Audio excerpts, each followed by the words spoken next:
দর্শক, এই মুহূর্তে আমরা অবস্থান করতেছি ঠাকুরগাঁও সুপ্রিয় পাম্পে। এখানে এই যে সবাই তেল নিতে আসছে, তেলের জন্য হাহাকার, কিন্তু কেউ কোথাও তেল পাচ্ছে না।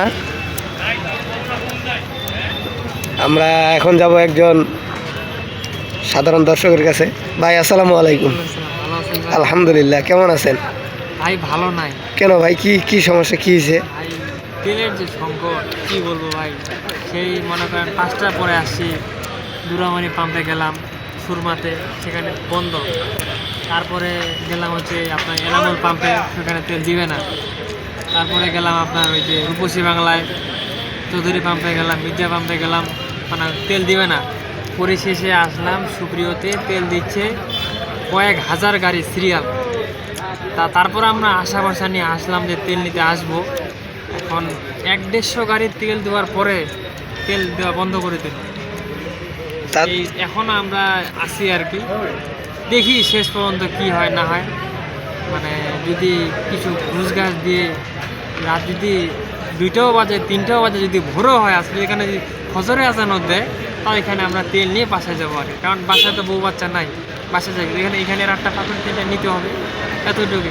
খুব অবস্থা খারাপ ভাই, সে না খায় বসে আছে এখানে। তাদের স্টকে কি তেল আছে পর্যাপ্ত পরিমাণ? তাদের তেল আছে, কিন্তু তারা দিচ্ছে না। তারা এখানে সিন্ডিকেট করতেছে। সিন্ডিকেট কেমন, তারা যেগুলা খুচরা দোকানদার, তাদের কাছে মানে একটু উচ্চ মূল্য হারে বিক্রি করে তাদের কাছে বিক্রি করে দিচ্ছে।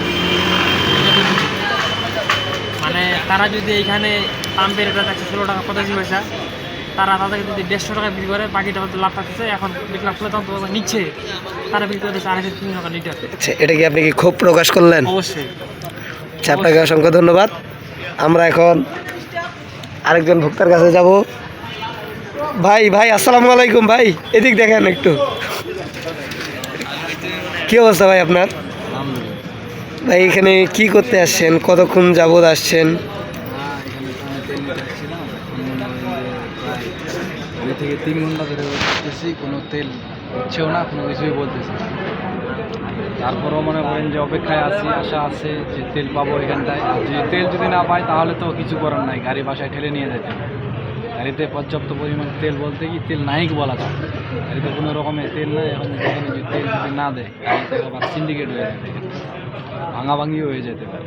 বাসায় কীভাবে? আচ্ছা, তাদের কাছে কি পর্যাপ্ত পরিমাণ তেল আছে? আপনার কি মনে হয়? পর্যাপ্ত পরিমাণ তেল আছে, এখানে তেল আছে। প্রায় তখন থেকে দেখতেছি 2-3 ঘন্টা যাবত যেহেতু ওয়েট করতেছি, তখন থেকে শুধু প্রাইভেট কারগুলোতেই তেল দিচ্ছিল। বাইকে তো কোনো তেল দেয় না। তেল যদিও দিছে প্রায় 30 থেকে 40টা বাইকের মতো তেল দিছে, আর তো কোনো বাইকে তেল দেয় না। এখন এখানে মানে সিন্ডিকেট হয়ে যাওয়ার কারণে এখানে বাকি সময়টাতে পরবর্তীতে কোনো তেল। আচ্ছা, আপনার কি মনে হয় তারা লোকাল মার্কেটে যে বোতলে যে তেল বিক্রি হয়, তারা দোকানে তেল দেয়? আপনার কি এই বিষয়ে কিছু মনে হয়? এই বিষয়ে তো ভাইয়া কী বলবো, আমি জানি না, ঠিক সঠিকটা আমি জানি না ভাইয়া, তেল দেয় কি দেয় না। কিন্তু লোকাল মার্কেটে কিন্তু 300-350 টাকা লিটারের তেল বিক্রি হয়। তারা এই তেল কোথায় পায়? আপনার কি মনে হয় এখানে কি তেল পায়? আশেপাশে তো আরও পাম্প আছে, হয়তো ওগুলা থেকে নেয়, না হলে এগুলা থেকে নেয়। পাম্প তো বহুত আছে আশেপাশে। তাহলে যেখানে দোকানদারই তেল পাবে, তাহলে সাধারণ পাবলিক কেন তেল পায় না? এখন এখানকার তেল পাম্প মালিকগুলাকে কে বুঝাবে এই কথাটা, কে বুঝাবে? তাহলে তারা এখানে সিন্ডিকেটটা করতেছে। আচ্ছা, আপনাকে অসংখ্য ধন্যবাদ। ভাই আপনি কিছু বলবেন? তেল নিতে আসে যে এই যে আপনি এত ভোগান্তির শিকার হচ্ছেন।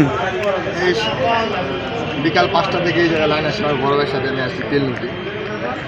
তেল নিতে আসে দেখি সেই 1 কিলো রাস্তা দূর থেকে আমরা তেল নিতে আসতে এই পর্যন্ত আসছি। এখানে আসে থেকে আসে বলছি আমাদের তেল বলে নাই, তেল স্টক নাই।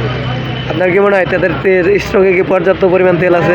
পর্যাপ্ত 30-35 টাকা তেল দিছে, এখন বলছে তেল নাই। কারণ তেল আছে, ওরা রাতে ওরা চড়া দামে বিক্রি করবে দোকানের কাছে। দোকান থেকে ওরা চড়া দামে কিনে ওরা বাজার মার্কেটে বিক্রি করবে। আচ্ছা, আপনাকে অসংখ্য ধন্যবাদ। এই যে এখন অনেক ক্রেতা আছে এখানে তেল বিক্রি করার জন্য, তেল নেওয়ার জন্য। তারাও তেল পাচ্ছে না, সবাই আশাবাদী যে তারা তেল পাবে। দেখা যাক পাম্পের মালিক তেল দেয় কি না, পাম্প কর্তৃপক্ষ কি বলে, নাকি তারা খালি হাতেই ফিরে যায়।